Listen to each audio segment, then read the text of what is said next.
Hi guys, this is Nick with GosuGamers.net, and we're here at BlizzCon 2014 with none other than Trump himself, the mayor of Value Town.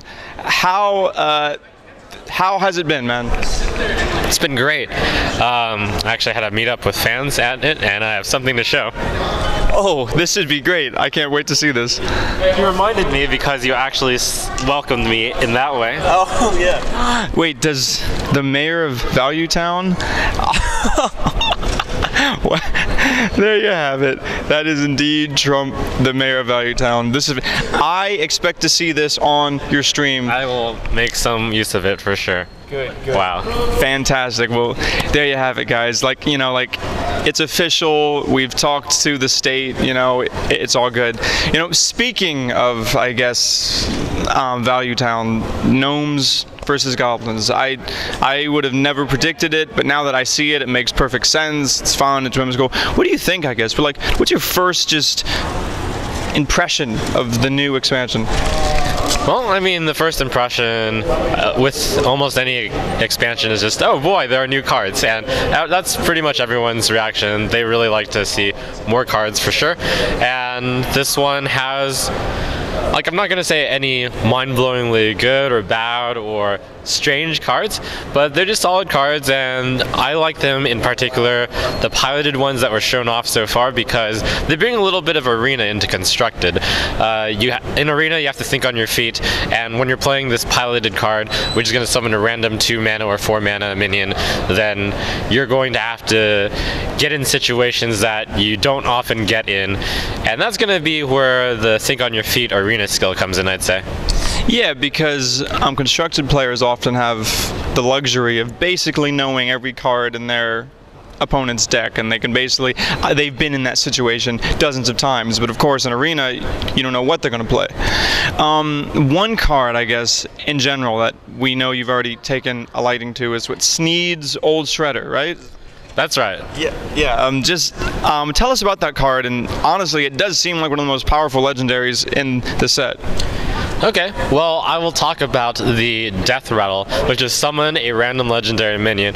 Barring a few other abilities, I have to imagine that that's one of the strongest card techs in the game, because as it turns out, and I've done the math because I like doing this type of stuff, I didn't include the cards in Gnomes and Goblins because I don't know what all they're going to come, but it turns out the average legendary is something like a 5/6 with severe upside, because there's all these cool Death Rattles like Sylvanas, Cairn, like Kalthuzad, and Sneed's Old Shredder, and it just turns out that if you get any of those, then you're really good, and if you just get a random 8/8 Alexstrasza, that's really good too, and it's oh, I don't get the Battle Cry, oh whatever, it's an 8/8, so that's just one of the hugest Death Rattles. I anticipate this will be in most control decks. Maybe it'll replace the Asera in the Control Priest, it'll find a place in Control Warrior. It's amazing. It's weak to silence, but that's about it. And honestly, I don't see any card you would rather pick in an actual arena deck either. I mean, if you were given the choice, I mean, really, I can't on the top of my head think of a legendary that I would pick over it. I think that's a really good point. It is really strong. It probably is on par, if not better, than a lot of the top legendaries like Ragnaros, Cairn. Yeah, I guess on that topic, we've already had some knee-jerk reactions to the set. A lot of people saying, "Oh my gosh, more RNG, more, random is." That's the thing that makes Hearthstone the hardest to play, and kind of in the Blizzard way, it's well, we're gonna put more in. What do you think, I guess, of this set's kind of theme of, goblins, gnomes, random, all that stuff? I actually didn't get to see Ben Brode's panel about it, but have you yet? No, I haven't seen it personally. No. Alright, well, for those of you who haven't, I encourage you to see it if you can. But Ben Brode had a bit of a panel about the expansion, and he had a little chart about how basically this game shouldn't quite be chess. And I agree, because if you want to play chess, go play chess. And chess is a fine game, but it just turns out that a game like Hearthstone should naturally come with randomness, because without randomness, then you can just cold calculate the result of each game, and that's not quite the flavor. This is basically what Ben called a high skill, high luck game, which is like poker, for example, where the way you play will really influence the decision. And like another thing he told me is like you match up a guy like Colento against a new player with and even if you like give them all the same cards, if you don't give the new player like any specific instructions, then Colento wins like 99% of the time, 99.9% of the time, etc. So back to the randomness thing, I'll do another side tangent. Like Shaman class. One of the reasons why Shaman is really cool is whenever you press that totem button, you have to actually consider all the scenarios which happen. 1/4 chance of this, 1/4 chance of this, 1/4 chance of this, and then you actually have to think about, okay, if this happens, I do this, if this happens, I do this. And that's where the randomness is actually really lovely, because it throws in that think on your feet thing. If this happens, then I do this. If I get this to happen, then I have to do this. So you have to think through a lot of different plans. So knowing that something is going to happen in some ways tests a different skill, and in some ways the randomness actually introduces more of a different skill to the game. And also Ben said that these specific cards are released because they're more flashy.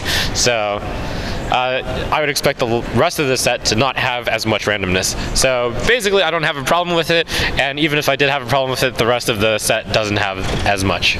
Yeah, you know, honestly, I couldn't have said it better myself. That's a very like practical look at it, you know, because yeah, you know, there is chess out there. Like chess already exists. It's a good game. Play it if you you know, if you don't like the expansion so much. Yeah. Well, I mean, and there you have it. I guess one of the last questions. This has been on everyone's mind. It's been a hotly debated topic in the past couple hours or so. Trump, gnomes or goblins? Alright, well, you should expect my answer to be gnomes, as I appreciate the scientific rigor of the gnomes over the impulsive explosiveness of the goblins. I, as a control player, side much closer with the gnomes and their research and their ingenuity. Nothing wrong with goblins, like, they take their ingenuity in a different direction, but, you know, I prefer less explosives.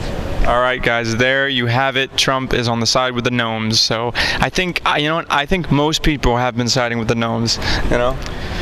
Oh man, if you told me that, like, maybe, like, I appreciate the goblins too. In some way, I'm neutral. Like, ooh, sometimes you just throw bombs around and good stuff happens. You know what? Would you say that maybe goblins are kind of like the high skill but high luck? It's like they rely maybe on the variance of this might explode. Who knows?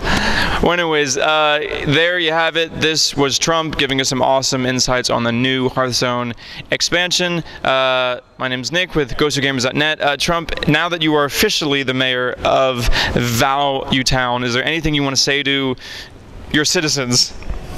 Yeah, this BlizzCon, I really appreciated all of the citizens of Valuetown meeting up with me, and it turns out that they're nice people and that they're really uplifting. I've really appreciated meeting everyone, and it's been great. Yeah, it's been a fantastic con. All right, bye. Thank you. Thanks for listening. Thanks for watching. Cool.